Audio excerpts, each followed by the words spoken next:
पार्श्व कथा।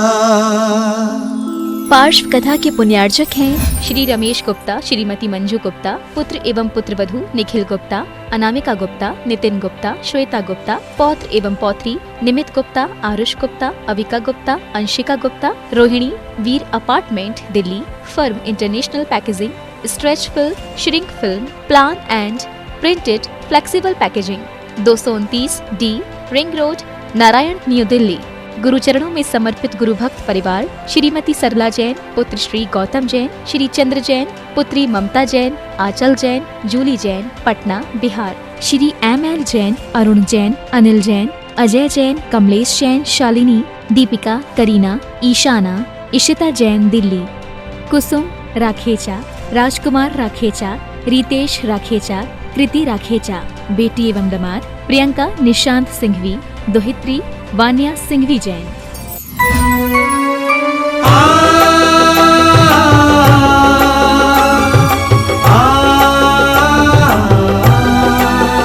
श्री पार्श्वनाथ की कथा लौकिक सुनेंगे हम सब प्राणी, और हम योग प्रणेता के श्री मुख से खिरेगी वाणी, और हम योग प्रणेता के श्री मुख से खिरेगी वाणी।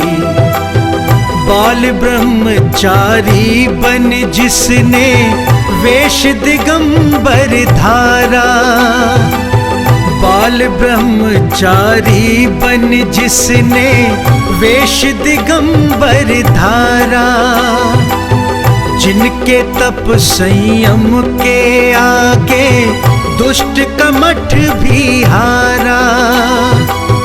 ऐसी अद्भुत दिव्य कथा सुन अचरज में सब ज्ञानी, जिन वाणी चैनल पर फिर से सुनेंगे पार्श्व कहानी, और हम योग प्रणेता के श्री मुख से खिरेगी वाणी। श्री पार्श्वनाथ की कथा लौकिक सुनेंगे हम सब प्राणी, और हम योग प्रणेता के श्री मुख से खिरेगी वाणी, श्री मुख से खिरेगी वाणी।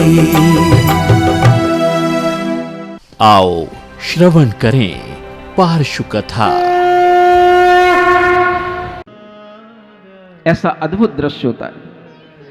वह राजा से पूछती हैं कि मैंने अपने सुबह सुबह जो स्वप्न देखे हैं उन स्वप्नों का फल राजन क्या होगा, और वह राजा को एक एक स्वप्न सुनाती हैं, और अपने अवधि ज्ञान से वह राजा, वह अश्वसेन भूपाल एक एक स्वप्न का फल विचार करके वह रानी से कहना प्रारंभ करते हैं, मंगल भवन अमंगल हारी, सुख संपत सब ही घर आवे। अब यह स्वप्नों का फल आपको यहां बताया जा रहा है। धुरी गजेंद्र दर्शन ते जान, होसी जगपति पुत्र प्रधान।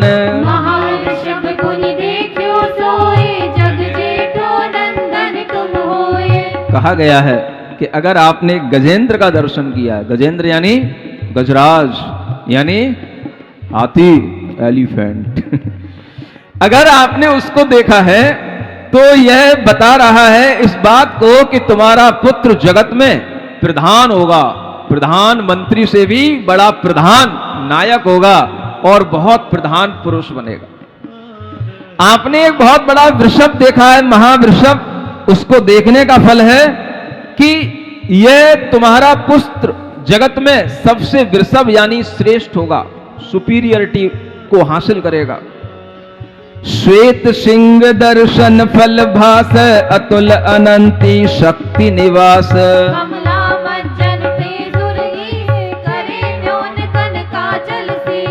एक तुमने श्वेत सिंह देखा, उसके दर्शन का फल यह है कि सिंह की तलय वह अतुलनीय अनंत शक्ति का धारक बनेगा।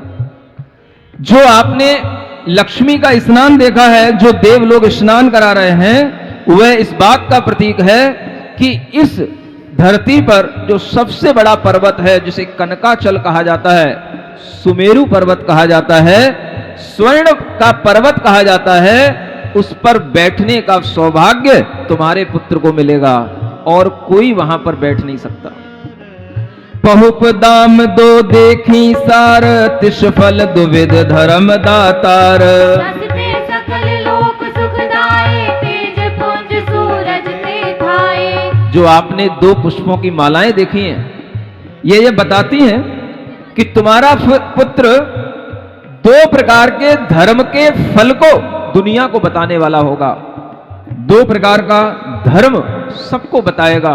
वो दो प्रकार का धर्म, एक श्रावक का धर्म होता है और एक श्रवण का धर्म होता है। और इस तरह से धर्म फल को बताने वाला, धर्म को बताने वाला वह धर्म का दाता होगा। जो आपने चंद्रमा देखा है, उसका फल जानना कि वह चंद्रमा की तरह पूरे जगत को सुख देने वाला होगा। और जो आपने सूरज को देखा है, उससे जानना कि उससे ज्यादा तेज पुंज, प्रतापी, प्रकाशमान और कोई दुनिया में दूसरा पुरुष नहीं होगा, व्यक्ति नहीं होगा।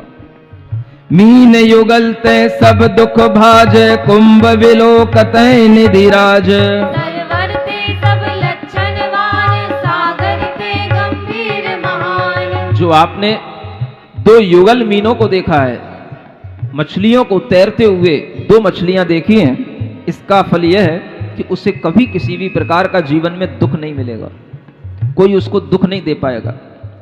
और जो आपने कलश देखा है, कुंभ, उससे यह सूचित होता है कि वह अनेक निधियों का स्वामी होगा।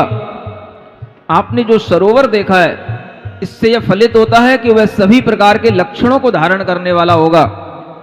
और जो आपने सागर देखा है, उससे यह जानना कि सागर की तरह वह बहुत ही गंभीर और रत्नों को अपने भीतर धारण करने वाला होगा, जिसे सम्यक दर्शन, सम्यक ज्ञान और सम्यक चारित्र जैसे बहुमूल्य रत्न कहे जाते हैं।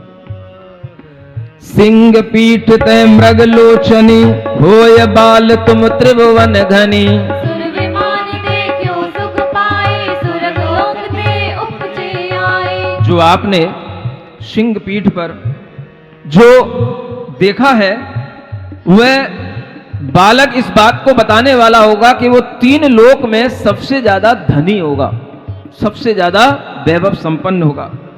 और जो आपने सुर विमान देखे हैं, उससे ये समझना कि वह स्वर्ग लोक से आकर के आपके गर्भ में उत्पन्न होगा।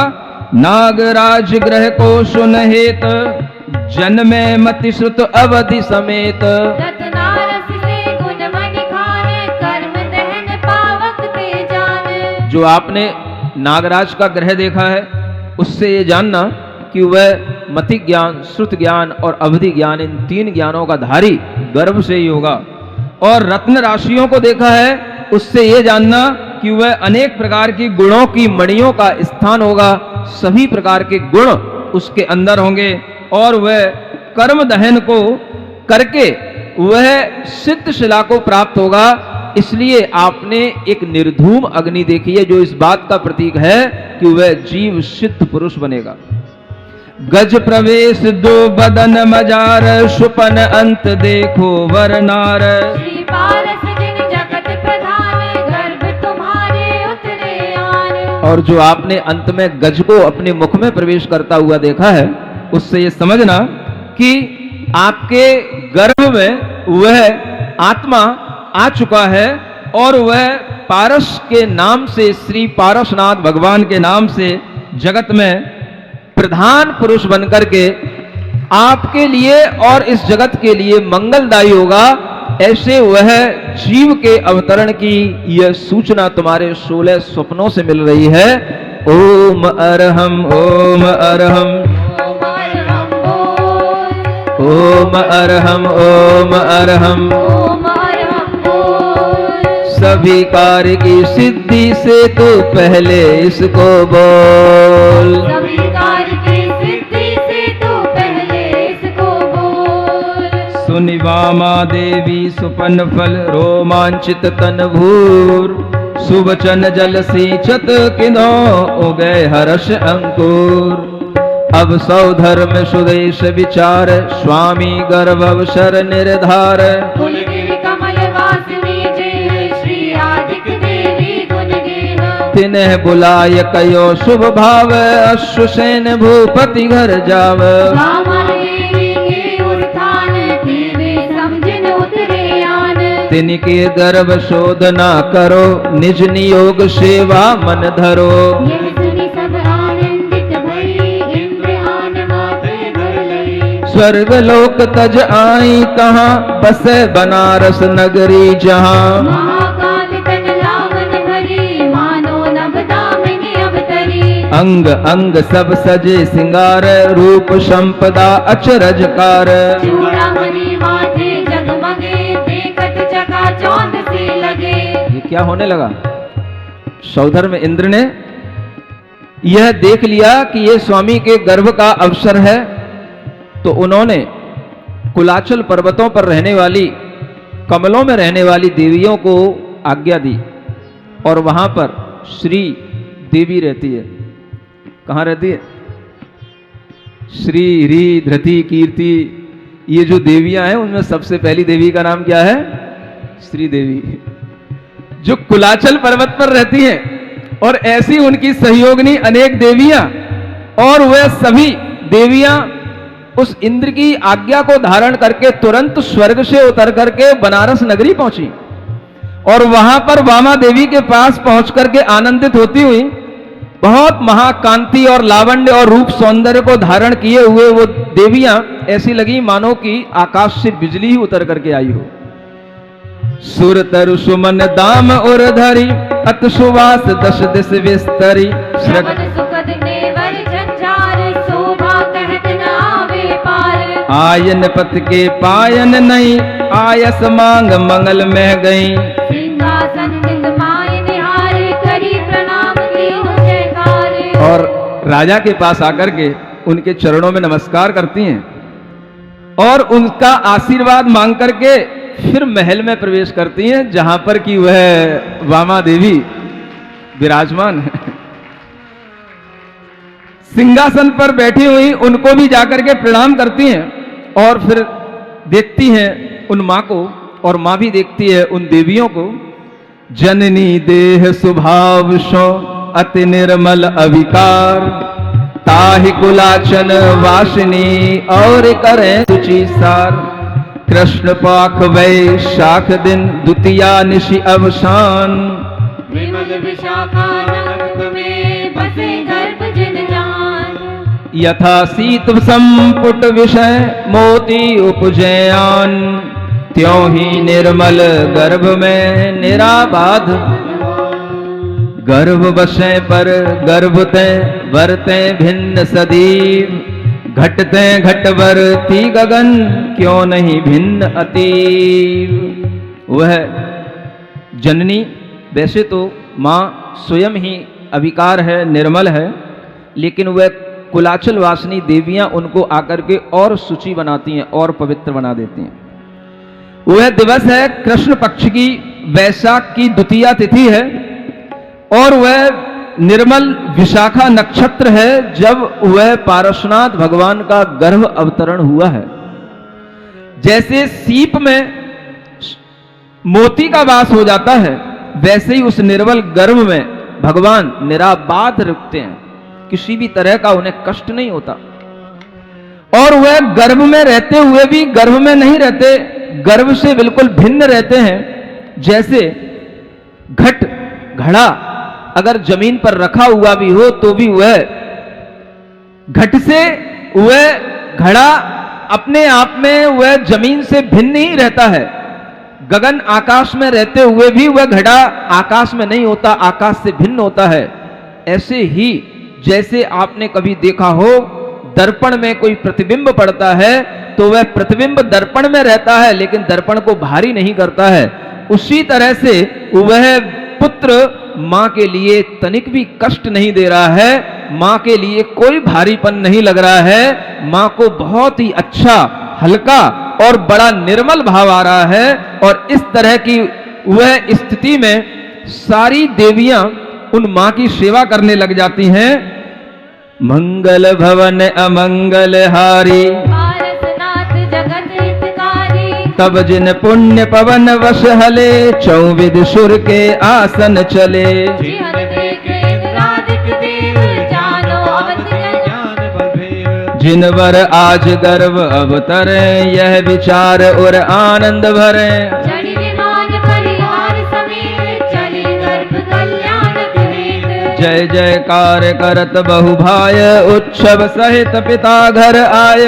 मात पिता आसन पर ठए, कंचन कलश नहावत भये। और उसी समय पर इंद्र को भी यह ज्ञान हो जाता है अपनी अवधि ज्ञान से कि अब यह गर्भ में अवतरण हो चुका है, गर्भ का समय आ चुका है। तो वह इंद्र भी विमानों पर चढ़कर के गर्भ कल्याणक मनाने हेतु आता है। जय जयकार करता हुआ, अनेक तरह के उत्सव करता हुआ माता पिता के घर आता है। गर्भ मध्यवर्ती भगवान, प्रण में देव धरो मन ध्यान। गीत निरत बाजित्र बजाए, पूजा भेंट करी सिर नाए। यो सुरगढ़ सब साधिन योग, गए गेह करि कारज जोग।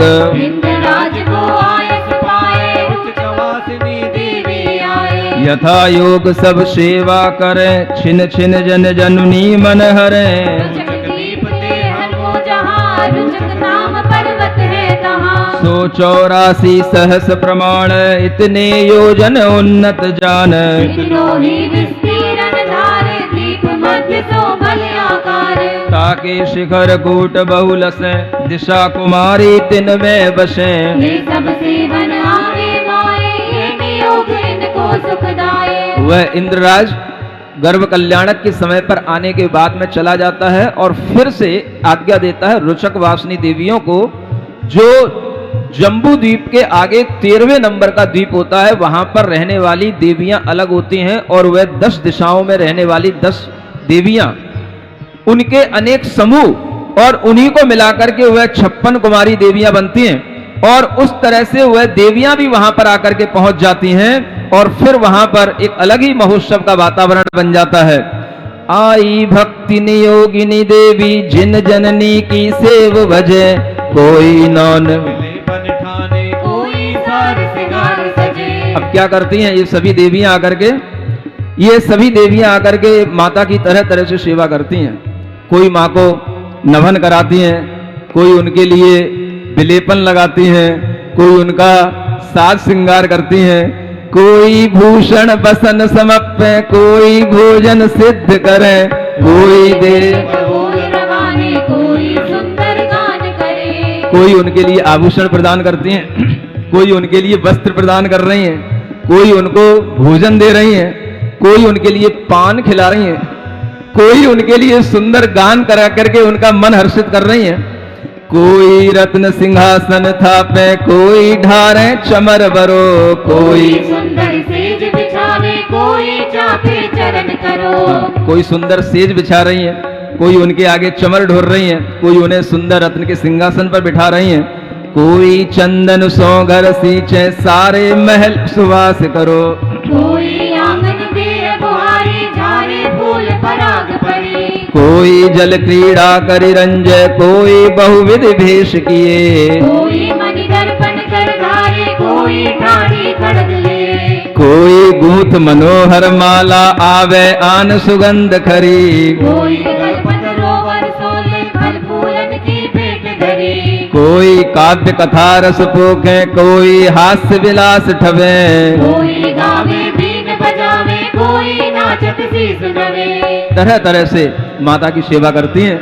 कोई जल क्रीड़ा करके उनको आनंदित करती हैं, कोई उन्हें बहुत प्रकार के भेष धारण कराती हैं, कोई मणि दर्पणों को दिखाती हैं, कोई उनके सामने तलवार लेकर के खड़ी हो जाती हैं, कोई उनके सामने मनोहर माला ले आती हैं, कोई उनको कल्प वृक्ष के फूलों की भेंट देती हैं, कोई उन्हें अनेक तरह की काव्यों की और कथाओं की रस भरी कहानियां सुनाती हैं और अनेक तरह के हास्य विलास करके भी कोई उनके सामने बीन बजाती हैं, कोई गाती हैं, कोई नाचती हैं। और इस तरह से माँ को निरंतर प्रसन्न करती हुई वे देवियां उन बामा देवी के महल में सुशोभित हो रही हैं।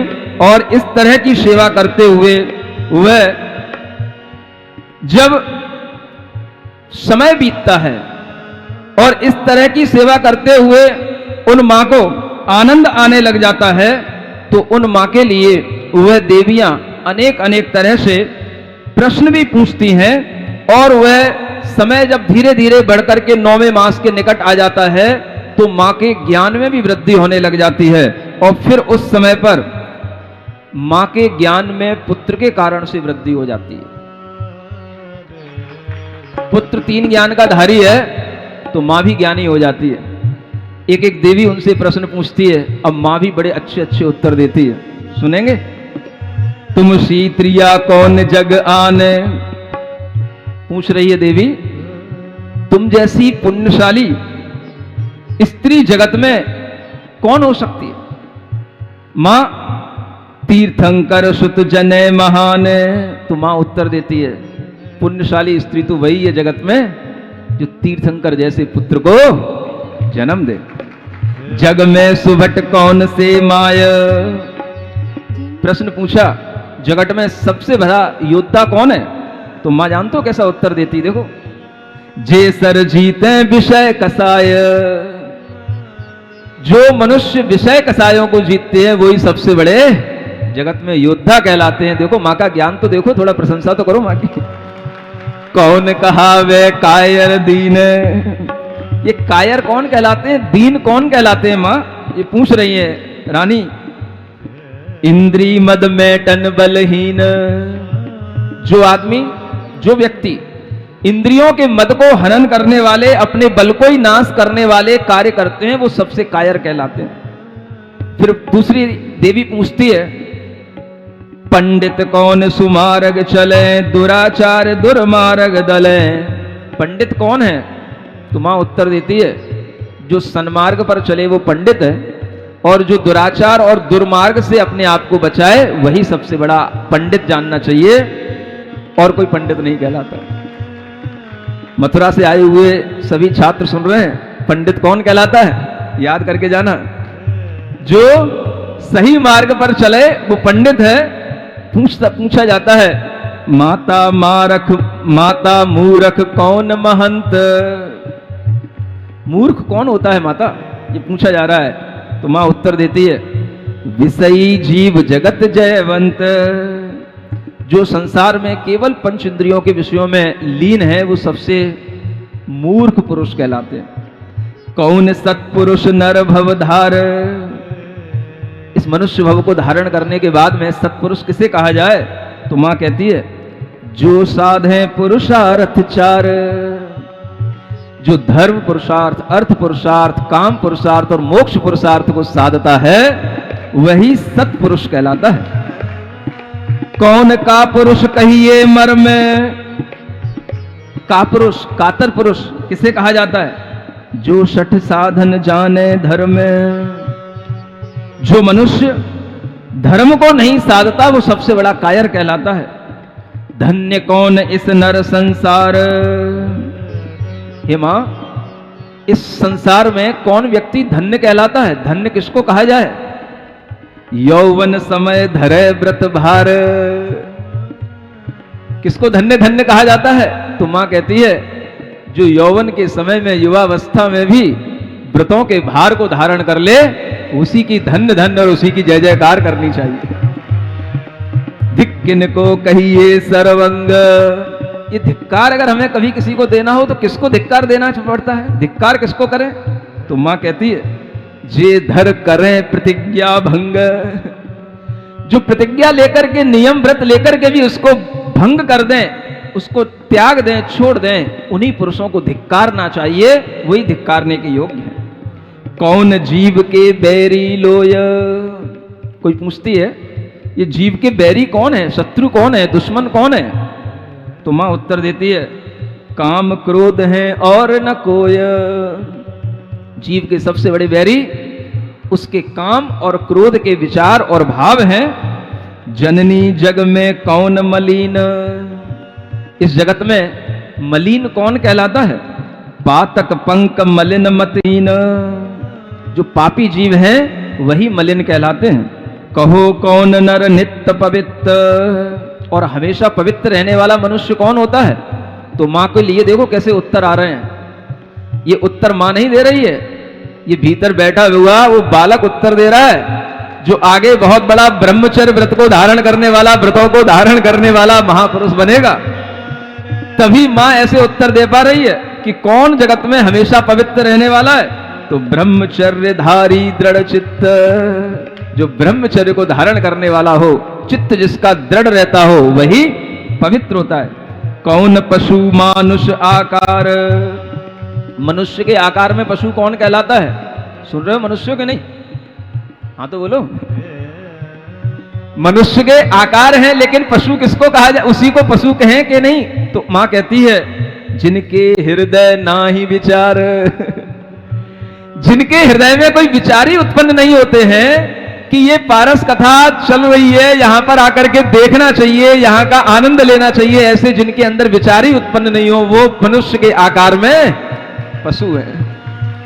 अंध कौन जो देव अदेव, कुगुर सुगुर को भेद न भेव। अंधा कौन है? तो मां उत्तर देती है जिसे देव और कुदेव का ज्ञान नहीं, जिसे कुगुरु और सुगुरु का ज्ञान नहीं, वह जीव अंधा है। बधिर कौन से उत्तर देह। फिर किसी रानी ने पूछा कि बहरा कौन होता है? तो मां उत्तर देती है, सभी उत्तर देखो कैसे आध्यात्मिक उत्तर दे रही मां, समझ आ रहा है? जिसके कान नहीं है, सुनाई नहीं पड़ता है, जो अपनी मशीन लगाए कानों में, वो बहरा नहीं है। मां क्या बोल रही है?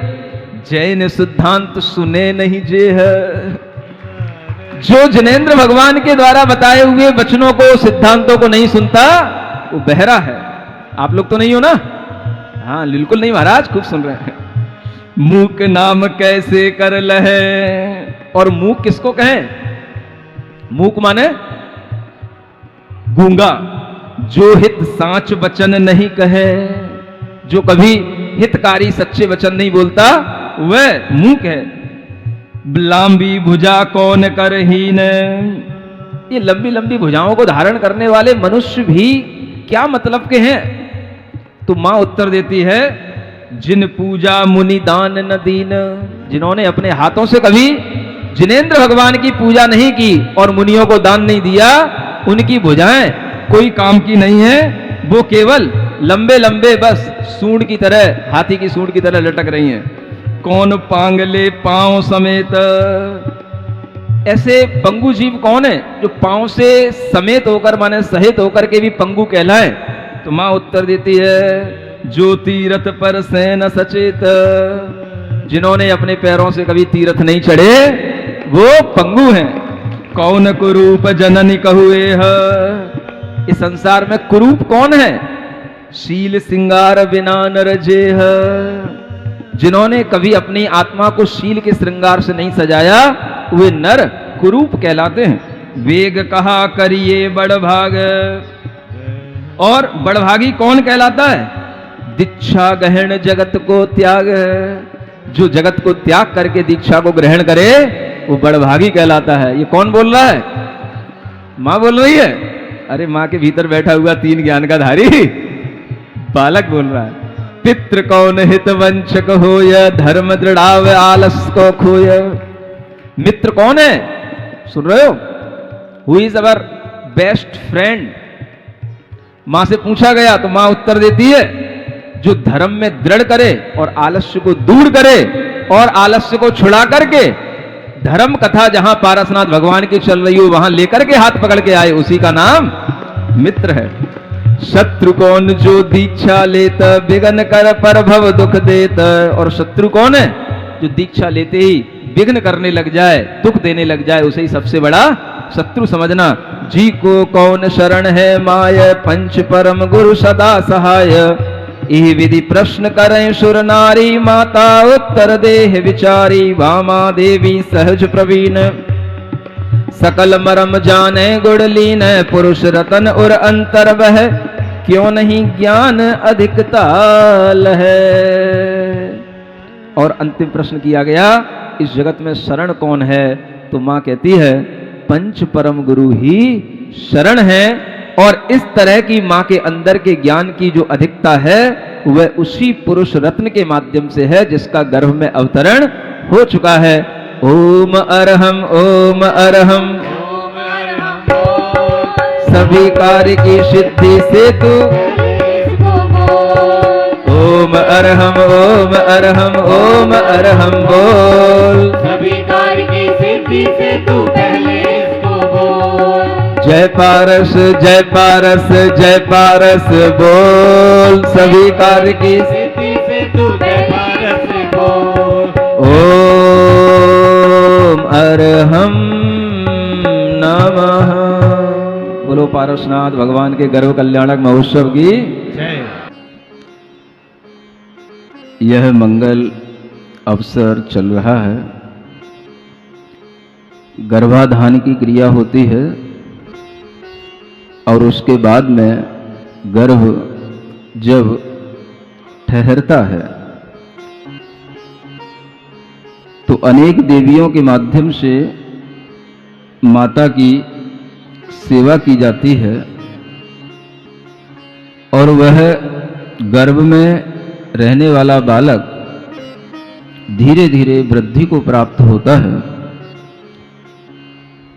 बालक की विशेषताएं और मां की विशेषताएं आप लोग जो सुन रहे हैं, समझ रहे हैं, वह अपने आप में बहुत ही आश्चर्यकारी और अद्भुत प्रतीति में आने वाली हैं। यह कोई सामान्य व्यक्ति का जन्म नहीं, गर्भ नहीं, यह तीन लोक में अपनी प्रधानता, अपने पुण्य से तीन लोक के सभी जीवों को आश्चर्यचकित करने वाला एक महापुरुष,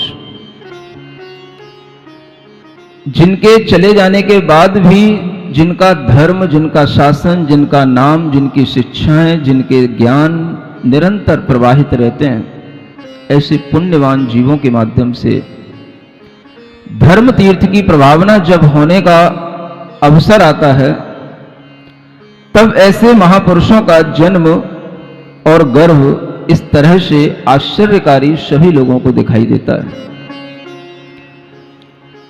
अचानक से आप लोगों के शहर में एक आनंद का वातावरण सा छा गया है।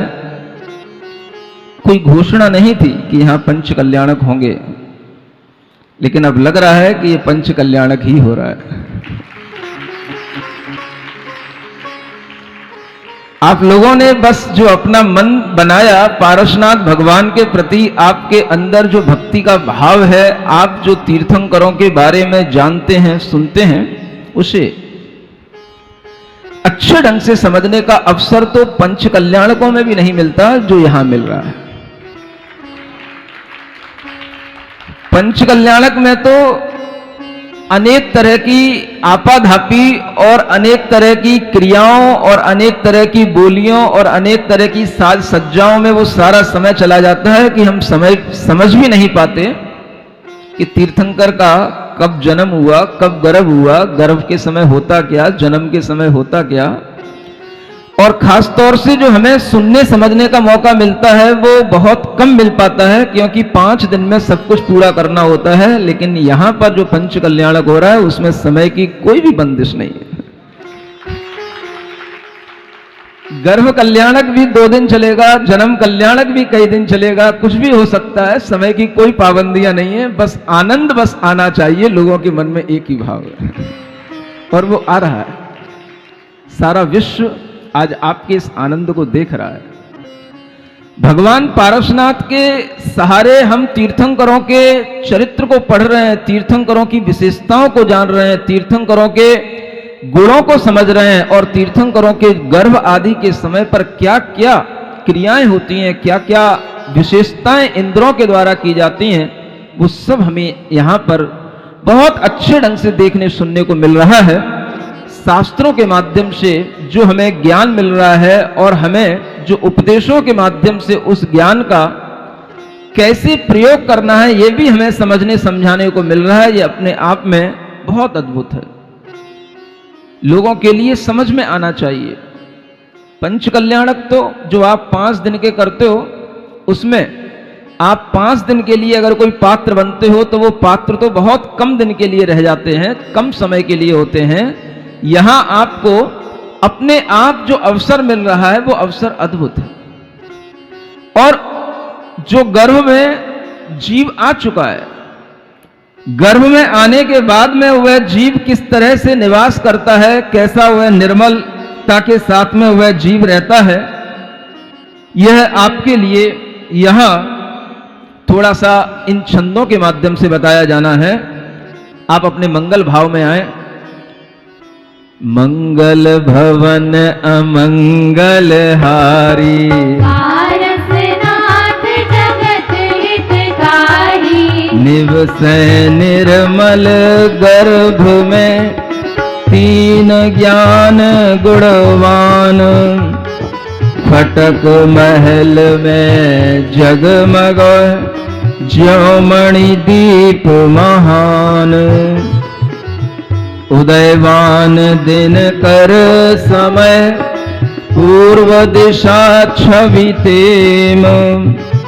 त्रिभुवनपति सुत उर धरे सोहत जननी एम।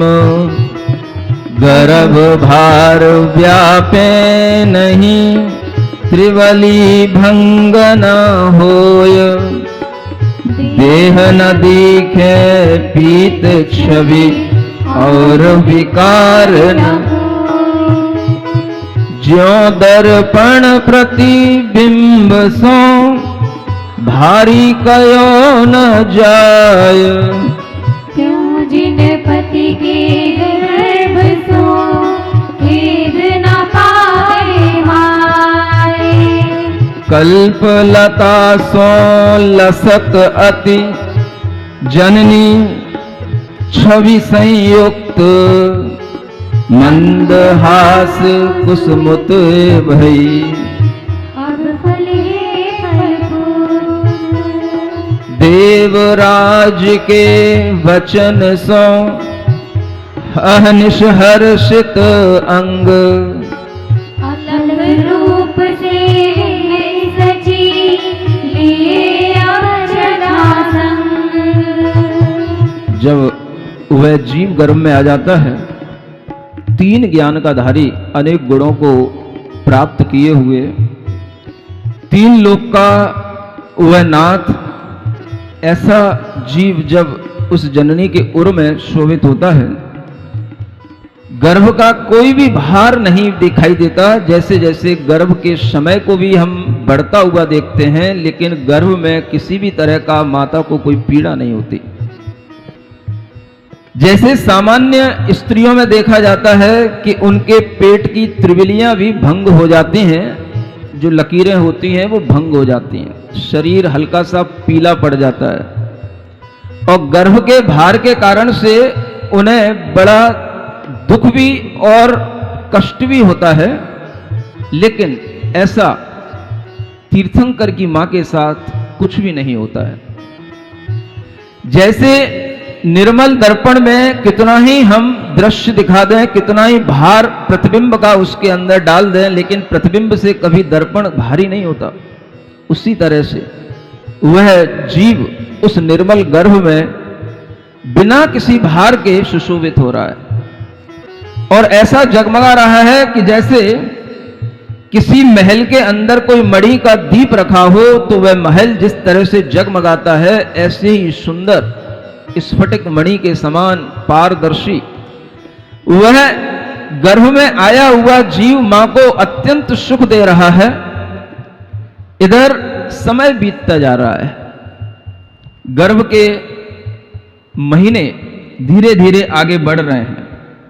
आचार्यों ने कहा है कि जैसे जैसे गर्भ का समय बढ़े, आपको गर्भ के संस्कार भी करना चाहिए। तीर्थंकरों के लिए गर्भ संस्कार करने की क्रिया विधि होती है और सामान्य व्यक्तियों के लिए भी गर्भ संस्कार की क्रिया विधि कही गई है। कोई भी व्यक्ति अगर अपने पुत्र को योग्य बनाना चाहता है, महापुरुष बनाना चाहता है, तो वह अपने पुत्र को गर्भ से ही संस्कार देने की क्रिया विधि प्रारंभ करे और ये क्रिया विधि बताई गई है। पहली क्रिया गर्भाधान की होती है, जिस समय पर वह गर्भ धारण किया जाता है और उस समय पर मंदिर में भगवान जिनेंद्र देव के समक्ष विशिष्ट पूजा की जाती है। घंटे बजाए जाते हैं, नगाड़े बजाए जाते हैं, उल्लास के साथ में उस गर्भाधान की क्रिया को करके जब वह व्यक्ति वापस लौट करके आता है तो आचार्य कहते हैं कि 3 महीने के बाद में फिर एक क्रिया करनी चाहिए जिसे प्रीति क्रिया कहा गया है। कितने महीने बाद? 3 महीने बाद। और उस प्रीति क्रिया को करते हुए आचार्य कहते हैं कि उसी तरह से मंदिर में जाकर के पूजन करना, उत्सव करना, विधान करना, और ये सब करने के बाद में जब आप उस गर्भ को बढ़ता हुआ देखें तो कुछ मंत्रों का भी उच्चारण करना, उस पुत्र के लिए मंत्र उच्चारण करके संस्कारित करना। और वह मंत्र जो प्रीति मंत्र बताए गए हैं उन मंत्रों को भी आप समझें। अगर आपके यहां कभी इस तरह का कोई कार्य होता है तो आप भी अपने बच्चों को संस्कारित करें। दुनिया के सभी लोगों के लिए आज मैं वह क्रिया बताना चाह रहा हूं उन पारसनाथ भगवान के निमित्त से कि आप ये भाव करें कि मेरा बेटा भी पारसनाथ भगवान बने। छोटे मोटे भाव नहीं करें आप, ये भाव करें कि मेरा बेटा वीर वंश की वृद्धि करने वाला हो। और यही भाव हमने वर्धमान स्तोत्र में लिखे हुए हैं।